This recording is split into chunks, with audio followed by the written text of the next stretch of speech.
자, 지금 호출하신 트랜잭션 내용을 좀 도표로 정리된 내용들을 보겠습니다. 자, 여러분들이 갖고 계신 문서 자료, 그죠? 제가 교육 자료 드린 거 안에 보시면 서비스 개발 및 화면 연계 문서가 있어요.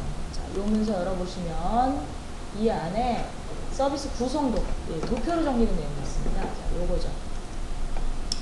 자, 얘는 이렇게 내온 거예요. 자, 데이터셋 로드 해도 마찬가지입니다. 로드나 트랜잭션은 같은 통신이에요. 자, 통신 문장이 들어오면 사실 마이 플랫폼 엔진은 통신을 안 합니다.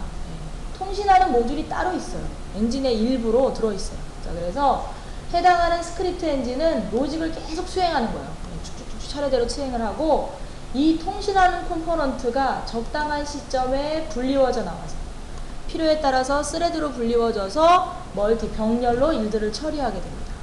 자, 그래서 어싱크가 가능한 거예요. 로직은 자기가 다 해야 되니까 순차적으로 처리를 하지만 통신이 오면 분담반이 따로 있는 거죠. 야, 이건 네가 해. 나는 딴 일 할게. 그러면서 내려가는 거죠. 자, 트랜잭션 문장을 들어왔다고 치죠. 자, 저장하는 문장이 들어오면 통신용 컴포넌트가 분리워져 나옵니다. 자, 이 모듈이 생성된 뒤에 트랜잭션 문장을 접수해요. 이 문장 안에 들어있는 내용에 따라서 서버하고 통신을 하게 됩니다. 자, 이 문장 안에는 그런 게 있죠. 내가 어느 서버 무슨 JSP를 불러야 된다. 자, 얘가 그 주소를 최대한으로 리얼로 살려내가지고, 그죠? 사실 데이터 그룹으로 감춰져 있을 수도 있어요. 자, 걔를 살려내서 원하는 목적지를 판단해냅니다. 자, 이 목적지에 왜 가요? 데이터를 저장하려고 그러죠? 자, 저장하는 내용도 요 안에 기술이 돼 있겠죠. 어느 데이터셋에서 무슨 내용을 꺼내라. 자, 그런 내용이 들어있죠? 자, 그거 꺼내서 데이터셋을 통째로 가져갈 수는 없어요. 사실은 통신 구간에서는 객체란 건 없습니다. 자, 통신은 스트림이죠. 자, 그래서 XML형으로 변환해서 서버로 전송하게 됩니다. 왜냐? 나는 모르겠다 그러는 거죠. 나는 JSP가 부르는지 ASP가 부르는지 나는 모르겠다. 나는 일단 XML 만들어서 던질 테니까 네가 분석할 수 있으면 누구라도 이거를 처리해라. 자, 이런 개념으로 JSP 전용도 ASP 전용도 아닌 그냥 중간 개념의 XML 데이터를 만들어서 보내게 됩니다. 자, 서버 쪽에 있는 모듈은 반드시 JSP, ASP가 아니에요. XML을 파싱하고 저장할 수만 있다면 누구라도 가능합니다. 자, 이렇게 변환의 목적이 있습니다. 자, 데이터를 적당량 뽑아서 범용으로 쓸 수 있는 XML로 바꿔서 서버 쪽으로 전송하면 이 JSP는 아마 이 XML을 분석부터 해야 될 거예요. 자, 근데 분석을 일일이 파싱 로직을 짜면 어렵습니다. 저희가 보조 라이브러리를 드릴 거예요. 자, 얘를 이용해서 객체 타입으로 리딩하세요. 자, 그러면 얘가 파싱 알아서 해줄 겁니다. 자, 그럼 여러분은 객체의 내용을 이용해서 여러분의 레거시를 처리하시면 돼요. 오라클 같은 DB나 여러가지 뭐 호스트 서버 같은 데다가 내용들을 집어넣습니다.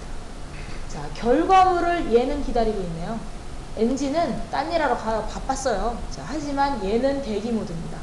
통신을 열어서 호출하고 리턴이 올 때까지 기다려줘요. 자, 그래서 서버에서 리턴이 오면 비로소 포트를 닫습니다. 자, 이때 돌아오는 내용도 사실은 또 XML이에요. JSP도 모르는 거죠. 마이 플랫폼이 받을지 누가 받을지. 자, 그러니까 XML을 만들어 던질 테니까 해당하는 내용 분석할 수 있으면 써라 이겁니다. 자, XML을 받아서 어댑터는 분석을 합니다. 자, 그래서 이 내용 안에 들어있는 에러 코드, 에러 메시지 세팅하고 또 약속 뭐라고 했어요? 끝나면 함수 부르기로 하나 분석 받았죠? 자, 그러면 통신 끝나면 함수 호출하면서 내용을 마무리로 들어가는 겁니다. 그러면 스크립트 엔진이 호출을 받았으니까 그 자리로 돌아와서 함수 수행에 들어가겠죠? 자, 이렇게 전체 시스템은 가져가게 됩니다. 자, 이 구간에서요, 여기 보이는 이 빨간 구간. 자, 얘를요, 한번 찍어보려고 해요. XML 주고받긴 하는데 내 눈으로 직접 보고 싶어요. 어떻게 주고 어떻게 받는지. 자, 요것들을 찍어볼 수 있습니다. 자, 사실은 요즘은 소프트웨어들이 좋아서 여러분들이 PC에다가 여러가지 소프트웨어들을 깔면 이 내용을 손쉽게 캡처해 볼 수도 있어요. 물론 그런 기능들도 있죠. 자, 하지만 코딩 내에서 손쉽게 내용들을 보실 수 있도록 여기다가 자리를 마련했어요. 통신용 컴포넌트가 서버로 XML 만들어서 보냈죠. 보낸 내용 그대로 보관합니다. 서버에서 XML 받았죠? 그 내용 그대로 보관합니다. 왜? 개발자분들이 궁금해 하시니까. 그죠? 이 기능에는 하나 필요 없거든요. 근데 여러분들이 여러분들처럼 클라이언트 서버 개발자가 분리되어 있는 경우 아마 이 내용이 확인하고 싶어질 날 있을 겁니다. 그죠? 자, 왠지 저장이 안 돼요. 내 잘못인가 아닌가 궁금하죠? 자, 그럴 때 여기 열어보면 잘못 준 건지 처리가 잘못된 건지 금방 확인할 수 있습니다. 자, 요거 한번 보기로 하죠. 자, 여기에 프로퍼티로 마련이 되어 있어요. 자, 요 놈 먼저 찾는 게 순서입니다. 통신 모듈 뭐라고 부르느냐? 프로토콜 부릅니다. 자, 여러분의 통신 모듈은 어디에 기술이 되어 있냐면 여러분의 공통 환경 프로젝트에 보시면 데이터 그룹 보셨죠? 그죠? 자, 그룹 위에 있어요. 위에 해당하는 HTTPS 한두 개가 아니었네요. 여러 개가 이 안에 들어있습니다. 자, 얘를 프로토콜스 통신 모듈이라고 부릅니다. 자, 하나 같은 거 어떻게 찍어볼랬더니 너무 많은데요. 자, 6개 다 찍기는 좀 힘들 것 같고. 자, 이름으로 밀어볼 때 요 놈이 유력합니다. 그죠? 자, 하지만 무조건 얘는 아니에요. 자, 케이스가 좀 있을 수 있습니다. 자, 여러분들이 호출하는 주소의 비밀이 있어요. 자, 주소를 제가 3가지 방법으로 쓸 수 있다 그랬죠? 절대 경로, 상대 경로, 마이 플랫폼 스타일. 그죠? 절대 경로 뭘로 시작해요? HTTP. 그죠? 자, 그거면 무조건 아까 그놈 맞습니다. 요놈 HTTP. 상대 경로는 서버에서 호출하는 경우 HTTP의 생략이죠. 자, 그러면 또 얘가 맞아요. 자, 근데 데이터 그룹으로 갈 경우 얘는 요거를 한번 더 들여다 봐야 됩니다. 자, 보나마나 웹 경로지 뭐 다른 게 있을까? 자, 무조건 HTTP 맞잖아. 근데 아닐 수도 있어요. 네, 자, 이걸 잘 보셔야 돼요. 자, 여기에 보시면 이상한 프로토콜 붙어 있을 수도 있습니다. 자, 마이 플랫폼에서는 이런 내용들이 통하지만 이 주소 웹에다 갖다 붙이면 못 찾겠다고요. 이런 프로토콜 모른다고 그러죠. 자, 여러분들이 익히 쓰셨던 웹에서의 경로하고 마이 플랫폼의 이 경로 굉장히 비슷하게 생겼지만 사실 역할이 좀 틀립니다. 특히 앞에 들어가는 요 문자. 자, 웹에서의 이 HTTP 문자는요, 내가 호출하는 이 서버 머신의 통신 레이아웃을 의미하는 통신 프로토콜. 얘는 FTP 서버 아니다 이거죠. HTTP 서버다. 그죠? 웹 통신하는 일반 웹 서버다 라는 뜻이죠. 자, 하지만 마이 플랫폼으로 들어오면 내용이 좀 달라집니다. 자, 얘는 뒤에 있는 목적의 서버를 의미하는 게 아니라 사실은 얘가 바로 요거죠. 요만큼 요 이름이 바로 프로토콜명을 의미하는 거예요. 나는 이 주소를 이 컴포넌트를 통해서 통신하겠다. 자, 이런 뜻이 되버리는 겁니다. 프로토콜은 이 안에 결정돼 있어요. 자, 특히 얘 같은 경우는 다른 컴포넌트를 쓰고 있죠. 나는 똑같은 주소를 얘를 통해서 통신하겠다. 자, 이렇게 내용이 달라진다는 사실을 아셔야 되겠습니다. 자, 어쨌거나 우리는 얘를 썼으니까 심증대로 요 놈이 맞았네요. 그죠? HTTP. 자, 해당하는 HTTP를 더블 클릭해 보시면 얘가 하나의 컴포넌트예요. 자, 그래서 프로퍼티도 있고요. 이벤트도 있고요. 헬프를 누르시면 목차에서 컴포넌트 렘퍼런스에 보면 HTTP라는 어댑터 컴포넌트가 보여요. 이 안에 각종 프로토콜, 각종 메소드, 각종 이벤트 다 보입니다. 자, 하나의 컴포넌트라는 거 아셨을 거예요. 자, 그럼 이제 목적지도 찾았고 하니까 여기다 코딩을 한번 해볼게요. 자, 누구를 찍어야 된다고요? HTTP 이 안에 속성이 있다고요. 자, 속성명은 이겁니다. send. 자, send. 자, 컨텐츠 보이시죠? 얘는 XML 내용만 찍어요. 그것만 보시면 그걸 찍고요. 그 밑에 보시면 HTTP str이라고 해서 통신 문서 전체를 다 찍을 수 있습니다. 자, 여러분들이 보통 HTTP str 헤더부터 시작해서 통신 문서를 다 보고 싶을 때 있죠. 자, 이럴 때 이 문장을 찍으시면 문서가 다 나와요. 자, 근데 제가 이것을 찍는다 표현을 했습니다. 자, 찍는다 표현하면 얼른 알럿부터 쓰세요. 자, 근데 더 이상 이제 마이 플랫폼 쓰시면서 알럿은 메시지로 사용 금지입니다. 자, 알럿이라는 것은 정말 사용자한테 저장했다, 완료 메시지 줄 때 그때만 쓰세요. 자, 지금 이 통신 레이아웃을 사용자한테 보여줄 거예요? 아니죠. 우리만 보면 되는 거예요. 자, 그렇다면 알럿 말고 이걸 쓰세요. trace라는 함수. 자, 이게 개발자용 메시지 함수입니다. 자, 얘는 사용자에게 노출되지 않아요. 여러분의 아웃풋 상자 아시죠? 그죠? 오류 나오던데. 자, 여기다가 로그 스타일로 출력을 해줄 거기 때문에, 자, 사용자는 툴을 갖고 있지 못하므로 해당하는 툴을 갖고 있는 여러분들만 내용을 확인할 수 있습니다. 자, 조금 더 안전한, 자, 트레이스, 자, 메시지 함수를 쓸게요. 자, 얘도 문자열을 붙일 수 있고요. 역/n을 붙이시면 줄바꿈 문자의 역할을 해줍니다. 보낸 거 말고 받은 것도 한번 찍어보죠. 자, 받을 때도 어떤 모습으로 받는지. 자, 똑같은 프로퍼티가 있습니다. 자, 그래서 내용을 찍어보려고. 자, 출력하기에 앞서서 제가 아웃풋 상자를 클리어 해볼게요. 오른쪽 버튼 누르시면 클리어 메시지 나옵니다. 클리어. 자, 깨끗하게 비워놓고 시작을 해볼게요. 자, 서버로 데이터를 조회합니다. 해당한 데이터 조회. 자, 내용 보이시죠? 자, 여기서 데이터 하나를 제가 수정합니다. 자, 수정. 그리고 얘를 저장합니다.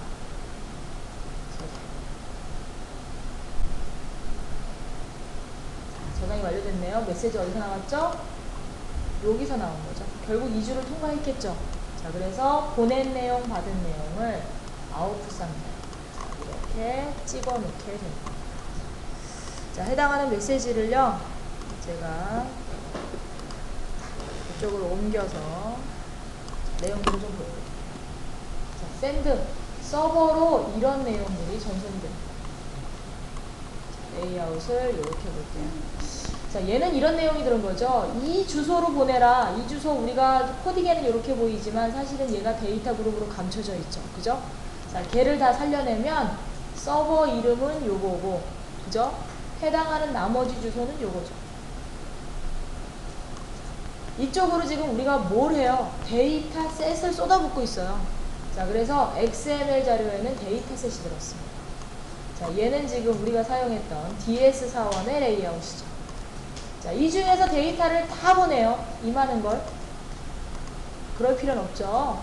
제가 수정한 거 하나만 보내면 돼요. 자, 그래서 얘는 U라고 하는 옵션을 달았어요. 자, 수정된 것만 한 건만 꺼내서 보내라 이거죠. 자, 문장은 이렇게 적었지만 알아서 한 건 꺼내서 서버로 보냅니다. 자, 근데 클라이언트에서 쓰던 DS4원은 의미가 없어요. 그건 내 이름이죠. 그죠? 자, 서버에게는 input이라는 이름으로 전달을 해주게 됩니다. 자, 이런 내용을 담아서 서버 쪽으로 전달하고 있어요. 자, 서버 쪽에 이 tr.jsp 어떻게 도는지는 모르겠지만 우리한테 정확하게 내용들을 수행하고 콜백을 불러줬죠. 그죠? 에러 코드, 에러 메시지를 전달받았습니다. 자, 하지만 사실 전달받은 것은 문서였어요. XML 문서. 자, 얘를 엔진이 분석해서 두 번째 자리에다가 요 에러 코드 인자값을, 네, 세 번째 자리에다가 에러 메시지 인자값을 담아주고는 여러분과 약속한 함수를 호출하면서 내용들을 전달하게 되는 거죠. 자, 그러면 얘가 그 안에 들어있는 내용, 코드에 따라서 내용 처리 마무리하게 됩니다. 자, 얘는 반드시 요 이름을 쓰시고 계실 거예요. 에러 코드, 에러 메시지 함수를 이용해서 내용들을 처리하게 됩니다. 자, 클라이언트 내용은 요쯤 보셨고요. 자, 이제 마지막으로 JSP 내용을 좀 보고 마무리하겠습니다. 자, 여러분의 경우에는 서버를 처리하시는 분들이 따로 있고요. 또 대다수의 경우 서버를 제가 보여드리는 것처럼 샘플로 만드시진 않아요.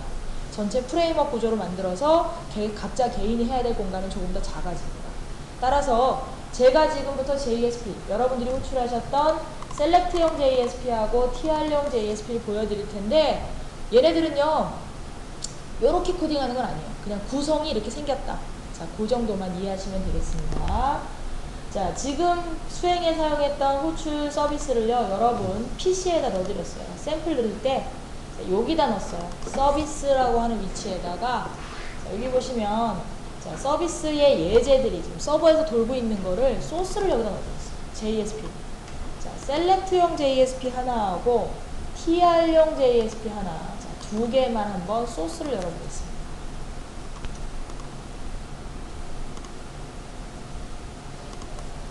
자, 해당하는 select JSP는요, 자, 이렇게 생겼어요. 자, 일일이 코딩에는 신경 쓰지 않으셔도 됩니다. 기본 구성만 알고 계세요. 자, 해당하는 거 제가 구성을 보여드렸었죠. 아까 마이 플랫폼 구조도를 보여드렸더니 자, 거기서 뭐라고 그랬냐면 JSP를 그냥 써도 되지만 서비스 API 섞어 쓰면 좋습니다. 이렇게 말씀드렸죠. 자, 해당하는 서비스 API는요. 마이 플랫폼 사이트로 가시면 마이 플랫폼 기술지원 사이트로 가시면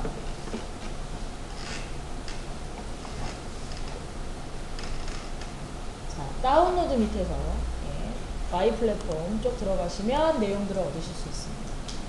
지금은 로그인이 필요하니까 제가 미리 받아놓은 걸 쓸게요. 자, 해당하는 거 자, 제가 한번 다운을 받아봤더니 제가 뭐라 그랬지? 이쪽으로 가렸구나. 여기 있네. 이런 게 내려오더라고요. 압축 파일인데요. 압축 푸니까 이렇게 들어가요. 자, 이 안에 라이브러리 있습니다. 라이브러리. 자, 이게 이제 여러분이 자르 파일, 라이브러리 잘 아시죠? 자바 컴파일하면 클래스 나오죠. 클래스 압축해 놓은 거예요. 자, 요거 두 개가 다 필요하대요. 예. 해당하는 거 로깅하는 정보도 필요하기 때문에 저희가 기본기도 찾고 이러려면 두 개가 다 필요하시다니까 내려받으셔서 얘네 두 개를 다 복사하세요. 다 복사해서 여러분 쓰시는 와스 아마 자르 모아놓는 공간이 어딘가 있을 거예요. 거기다 다 복사해버리세요. 저희가 이 자르를 쓰실 때는 JDK 버전 맞춰야 되겠죠. 자, 현재 배포하는 버전은 1.5 버전 기준입니다. JDK 1.5 이상이면 그대로 사용 가능해요. 그래서 복사해다가 그 공간에 놓으시고 와스는 리스타트 하세요. 기계는 껐다 킬 필요 없으시고요. 자, 해당하는 거 등록해 놓으시면 이 안에 사실 여러 가지 자바 클래스가 들어있을 겁니다. 자, 여러 가지 라이브러리 모듈로 나누어져서 데이터셋뿐만 아니라 여러 가지 util 클래스도 들어있을 거예요. 자, 그 중에서 저는 util 빼고 요거 두 개만 엮어봤어요. 라이브러리로. 자, 그게 바로 여기에 나타나는 요 문장이죠. 자, 저는 지금 커먼 밑에 올렸어요. 서버 지금 통키 서버라 그랬죠? 커먼 라이브러리 밑에 올렸기 때문에 커먼 밑에 투비서비트 밑에 아래쪽에 패스가 들어간 거죠. 자, 이 라이브러리 안에 가시면 지금 보여드린 것처럼 여러 가지 이 패키지가 다 들었지만 이걸 뭐 일일이 다 알기는 오늘 힘들고요. 자, 여러분들이 꼭 아셔야 되는 걸 골라라. 자, 그러면 요 네 가지를 여러분들 아시면 돼요. 요 네 가지를 요 객체에 요 라이브러리에 요거 두 개 들었어요. 네. 물론 다른 것도 많이 들었고요. 요 라이브러리에 요거 두 개 들었어요. 자, 그래서 두 개를 선언한 겁니다. 자, 실제로 마이 플랫폼의 통신이 XML을 이루는 거 아시죠? 자, XML 만들기도 귀찮고 XML 파싱도 귀찮습니다. 자, 그럴 때 저희가 제공해드리는 객체를 쓰세요. 그러면 내 손으로 라이팅 안 하고 내 손으로 파싱 안 해도 됩니다. XML 읽어주고 써줄 거예요. 자, 이 객체를 이용하시고요. XML 만들기 직전과 XML에서 분석된 직후의 모습은 바로 이 두 가지 형태뿐입니다. 베리어블, 일반 인자 형태하고요. 데이터셋, 우리가 사용하는 데이터셋. 지금 클라이언트에서 서버로 뭐 보냈어요? 데이터셋하고 인자 보냈죠? 자, 요걸 처리하는 거죠. 자, 요거 보시면서 나머지 로직 훑어 내려가겠습니다. 자, 셀렉트를 제가 아까 호출했었죠. 서버로. 자, 그랬더니 얘가 뭐예요? 해당하는 위치에서 데이터를 DB에서 꺼내서 몽땅 XML로 만들어서 우리한테 전송해줬죠. 자, 이거 어떻게 한 거냐? 자, 여기서 보시면 일단 DB로 접근해야 되겠습니다. 자, DB로 접근해서 쿼리문 수행해서 내용을 리절트 셋에 넣어요. 리절트 셋이라도 괜찮고 흰 메모리도 괜찮고 데이터 오브젝트도 괜찮습니다. 왜? 데이터셋 따로 만들 거예요. 네, 신경 쓰지 마시고 여러분의 스타일을 그대로 쓰세요. 자, 그리고 데이터셋을 따로 만드세요. 자, 물론 얘는 꼭 하드코딩 박지는 않으셔도 됩니다. 분명히 함수로 처리 가능할 거예요. 자, 어쨌거나 구조를 잡으세요. 그리고 데이터를 옮기세요. 필요한 만큼 가공할 수도 있을 겁니다. 자, 그렇게 해서 완성된 데이터셋을 하나 만드세요. 자, 근데 데이터셋을 하나만 쓰는 게 아니기 때문에 기본형은 리스트로 가져가야 됩니다. 클라이언트에서 데이터셋 서버로 보낼 때 여러 개 보낼 수 있다 그랬죠? 서버에서 데이터셋 끌어낼 때도 여러 개 끌어낼 수 있다 그랬죠? 저희가 기본형은 리스트로 가죠. 자, 그래서 리스트를 하나 만들고 거기다 등록합니다. 하나라도. 지금 화면에 보시면 부서 코드, 지구 코드, 성별 코드 있죠. 자, 얘네들을 내가 한꺼번에 다 가져오고 싶어요. 자, 그럼 어떻게 하면 돼요? 쿼리에서 데이터셋 만들어 담고 리스트에 등록. 쿼리에서 데이터셋 만들어 담고 리스트 등록. 계속 하시면 돼요. 끝날 때까지. 자, 그러고 완성이 다 돼서 이 안에 데이터셋이 다 담기면 이제 클라이언트로 보내면 됩니다. 근데 보내기 전에 요거는 꼭 세팅하세요. 에러 코드, 에러 메시지. 그래야 문제가 없는지 알 테니까요. 자, 이제 다 준비가 됐어요. 베리어블, 에러 코드 메시지 준비했고요. 데이터셋, 사원 데이터셋 준비했어요. 자, 이걸 근거로 이제 XML 제너레이팅 하면 됩니다. 자, 근데 내 손으로 하면 지겨워요. 자, 그래서 요거 만들어요. 리스폰스 객체를 저희가 지원해 드릴 거예요. 자, 요걸 하나 생성해서 얘한테 일을 시키세요. 네가 좀 만들어. 내가 세팅은 다 해놨어. 네가 좀 만들어, XML.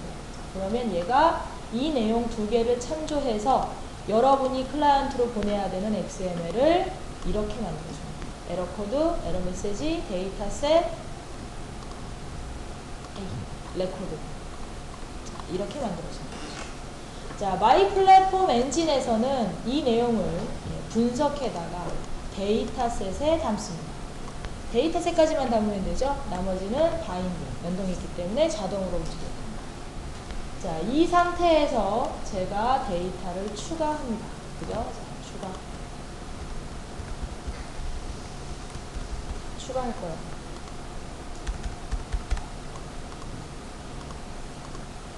자, 제가 2분의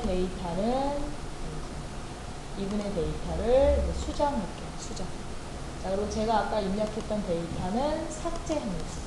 자, 무슨 작업을 하시는지 아시죠? 입력, 수정, 삭제 케이스를 만들어요. 자, 그리고 나서 얘를 저장합니다. 자, 서버로 가서 저장이 잘 되고 나면 클라이언트에 메시지가 뜨겠죠.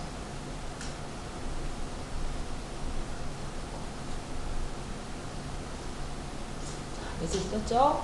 자, 해당하는 메시지는 자, 클라이언트 로직에서 지금 트랜잭션을 통과해서 콜백이 들어온 거랑 마찬가지입니다. 자, 콜백에서 얘가 떠준 거죠. 자, 이 과정을 지나가면서 여러분의 통신 내용이 노출이 됐을 거예요. 자, 이것들을 여기서 지금 확인을 한번 해보겠습니다. 자, 샌드, 리시브 말고 샌드, 보낸 내용부터 볼게요. 자, 트랜잭션으로 가면서 내가 서버로 데이터셋에서 뭐 보내라 그랬어요? 입력, 수정, 삭제를 다 보내라 그랬죠? 자, 그래서 얘가 이번에는 입력도 건지고 삭제도 건지고 수정도 만들어서 3건의 데이터를 서버로 보내게 됩니다. 자, 이렇게 만들어진 XML을 tr.jsp는 받아가지고 분석부터 해야 돼요. XML을 DB로 넣을 수는 없습니다. 자, 하지만 해당하는 tr.jsp에 파싱 로직은 보이지 않습니다. 대신 라이브러리를 엮어준 다음에 라이브러리 안에 들어있는 리퀘스트 객체를 불러내네요. 리퀘스트 객체를 불러내서 네가 좀 대신 읽어봐. 자, 그러면 얘는 문법을 알기 때문에 XML 올라온 내용을 다 읽어가지고 여러분들이 원하시는 형태 두 가지로 만들어냅니다. 베리어블 형태, 데이터셋 형태. 자, 이제 여러분들은 이름으로 꺼내시기만 하면 돼요. 자, 전달한 인자 값으로 꺼내면 되겠죠. 그죠? 자, 얘는 뭐 더 이상 설명할 거 없을 것 같고요. 자, 데이터셋도 이름을 주고받았죠. 그죠? 클라이언트에서 DS4원으로 썼는지 어쩐지 나는 모르는 거예요. 나는 이 이름만 기억하면 되는 거죠. 그죠? 그리고 나는 얘를 그대로 쓰지도 않아요. 이 이름으로 꺼내서 내가 원하는 로직에다 태우면 되는 거예요. 자, 이렇게 인터페이스를 맞춘다. 자, 이런 용어를 쓰게 되는 거예요. 자, 해당하는 거 데이터셋만 볼게요. 클라이언트는 마이 플랫폼이고 서버는 자바입니다. 그죠? 아무리 마이 플랫폼 회사에서 만들어도 두 개는 다를 수밖에 없어요. 성능이 다르니까. 자, 하지만 기본 모양은 비슷할 겁니다. 로컬에서 보시던 데이터셋처럼 2차원 테이블 구조로 상상하세요.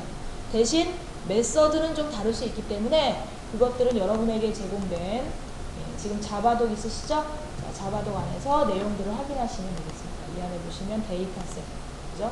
데이터셋을 쓰는 여러 가지 방법들이 여기에 노출이 되어 있습니다. 자, 해당하는 거, 자, 요렇게 가려고요. 자, 그래서 인풋으로 데이터셋을 건졌어요. 자, 그리고 여기다 담았죠? 자, 이 안에는 여러 가지 메소드 중에 이런 게 있네요. 레코드 카운트. 몇 건 들었는지 확인해야 되겠죠. 자, 클라이언트에서 서버로 몇 건 보냈어요? 입력, 수정, 삭제 3건 보냈죠. 근데 이게 3개가 나오진 않을 거예요. 왜냐하면 입력 수정은 여기 있고요. 삭제는 따로 빠져요. 자, 그래서 아마 2건, 1건 들어있을 겁니다. 자, 해당하는 거 레코드 올릴 때 보니까 레코드 건마다 타입 붙여보냈네요. 그죠? 뭐 했나? 얘가 입력된 건가, 수정된 건가 다 붙여보냈죠? 자, 서버에서 얘를 또 다 꺼낼 수 있습니다. 역시 해당하는 거 스테이터스라고 불러요. 스테이터스. 자, 그러면 얘가 단어 그대로 됐어요. 인서트. 입력됐다. 그러면 꼭 이렇게 처리 안 하셔도 입력에 관계된 처리를 하시면 되는 겁니다. 수정됐다. 수정에 관계된 처리를 하시면 돼요. 나머지는 삭제 로직에서 처리합니다. 자, 이때 수정을 잘 보셔야 되는데요. 다른 건 괜찮아요. 자, 그런데 수정만 특별히 요렇게 데이터가 한 쌍 더 붙어 있을 거예요. 다른 것보다 좀 유난히 길죠. 자, 얘는 뭐냐면 수정은 조회한 모습과 저장된 모습이 틀리는 거예요. 그게 수정이죠. 자, 그래서 여기에 조회될 때 이렇게 생겼다고 붙여보내요. 원본. 자, 원본을 첨부해서 보냅니다. 언제든지 원본을 꺼낼 수가 있어요. 특히 여러분 키 같은 거 바꿀 때 있죠. 그죠? 사용자 권한에 따라서 키를 수정할 수 있을 때. 얘는 키를 바꿔버리면 어떻게 돼요? 옛날 거 못 찾죠? 자, 그럼 우리가 어떻게 했어요? 옛날 키 하나 더 가져와서 몰래 숨겼다가 서버로 가져가서 이 난리 쳤잖아요. 자, 이젠 필요 없죠. 원래 쌍으로 묶여 있어요. 자, 그래서 옛날 값으로 꺼내서 조회해가지고, 그죠? 지금 값으로 세팅하면 수정인 거죠. 자, 이렇게 내용들을 활용하실 수 있습니다. 자, 모든 데이터를 레코드 건수만큼 입력, 수정, 삭제 처리가 다 끝났다면 이게 커밋인 거죠. 그죠? 자, 가급적 커밋은 여기에 등장하는 게 좋습니다. 그래야 문제가 생기면 롤백할 기회를 얻을 수 있을 테니까. 자, 해당하는 거 롤백 처리해서 문제가 생기면 에러코드 보내셔야 돼요. 성공을 하시더라도 에러코드는 보내시는 게 좋습니다. 자, 해당하는 데이터를 이제 여기서 모든 내용이 다 끝나지만 클라이언트가 지금 기다리고 있죠. 그죠? 엔진은 다른 일을 해도 통신 모듈은 리턴을 기다리고 있습니다. 여러분들이 문제없이 처리됐기를. 자, 그래서 에러코드 메시지 정도는 만들어 보내셔야 됩니다. 자, 내려보내는 모습은 이제 셀렉트하고 똑같습니다. 리스폰스 객체를 만들어서 샌드 데이터를 불러줄 거예요. 자, 이때 여러분이 만들어셔야 되는 2가지 타입 아시죠? 변수 타입, 데이터셋 타입에 필요한 내용들을 만들어 담으세요. 에러코드, 에러 메시지는 기본이고요. 데이터가 있다면 데이터도 같이 담을 수도 있어요. 특히 여러분 조회 같은 거 그런 거 저장할 때 그런 거 많이 하시죠? 저장하고 문제없이 저장됐어요. 오케이 하고 끝나요? 아니죠? 새로 조회 한번 한단 말이에요. 이럴 때 같이 갈 수도 있는 겁니다. 자, 에러코드, 에러 메시지는 특별히 무슨 숫자를 써라 규칙은 없습니다. 여러분 시스템에 맞춰 쓰실 거예요. 대신 저희가 정하는 규칙은 하나입니다. 양수냐, 음수냐. 양수는 정상 처리를 할 거고요. 음수는 비정상 처리를 할 거예요. 자, 비정상일 때를 볼까요? 자, 보통 데이터를 조회하고 저장이 그 조회 내용에서 에러 코드가 양수가 오면요. 0이 아니어도 상관없어요. 1이든 100이든 데이터가 오면 그냥 얘는 정상으로 처리해서 데이터셋을 다 담아줍니다. 자, 근데 마이너스가 왔어요. 그러면 얘는 비정상이라고 보기 때문에 에러 코드 메시지까지만 담아요.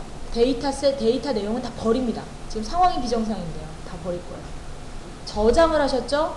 해당하는 거 에러 코드가 양수가 오면 저장이 잘 된 거잖아요. 그럼 클라이언트가 더 이상 인서트 상태일 필요가 없죠. 자, 그러면 클라이언트 서버 똑같아졌다는 의미로 노말로 바꿔버립니다. 상태를 다 클리어해요. 그러고 나면 저장 다시 눌러도 저장되지 않습니다. 자, 그런데 비정상으로 처리했어요. 서버가 저장하다 오류 나서 롤백했다는 뜻이죠. 저장이 제대로 안 됐어요. 그러면 얘는 상태를 고스란히 그냥 남깁니다. 그래야 필요한 내용을 수정하고 다시 저장할 때 그 내용을 다시 가져갈 수 있죠. 자, 양수는 정상, 음수는 비정상. 비정상일 때는 데이터는 다 버리고 상태도 그대로 둡니다. 정상이면 데이터 그대로 넣고 상태는 다 클리어. 자, 요런 내용들만 기억하시면 되겠죠. 자, 해서 서버의 내용들도 이렇게 처리가 되게 됩니다. 자, 서버 내용 제가 깊게는 안 하려고요. 왜냐면 여러분들은 보통 프레임워크들을 쓰시고 서버 개발자들이 집중적으로 프레임들을 만드시기 때문에 내가 일일이 JSP 하나하나마다 읽고 쓰고 만들고 이렇게 안 해요. 적당히 공통 모듈이 만들어지실 거고 여러분들이 수행하는 내용들이 이렇다는 것만 아시면 됩니다. 그죠? 자, XML 올라오면 읽어서 분석해서 객체 타입으로. 객체 타입 뭐요? 변수, 데이터셋. 이 안에 있는 거 꺼내서 적당한 로직 처리. 또 내려보낼 게 있으면 적당히 DB에서 긁어서 이 안에다가 데이터를 세팅하시고 내려보낼 때는 얘를 이용해서 send 데이터 밀어내면 XML은 자동으로 전송된다라고 보시면 되겠습니다. 자, 아까 에러 코드 에러 메시지 만들면 클라이언트에서는 내용이 이렇게 잡히는 거죠. 에러 코드 에러 메시지로. 그죠? 자, 이 안에 내용들을 세팅해 주게 됩니다. 자, 오늘 교육은 여기까지만 할게요. 자, 해당하는 교육은 여기까지 마치겠습니다.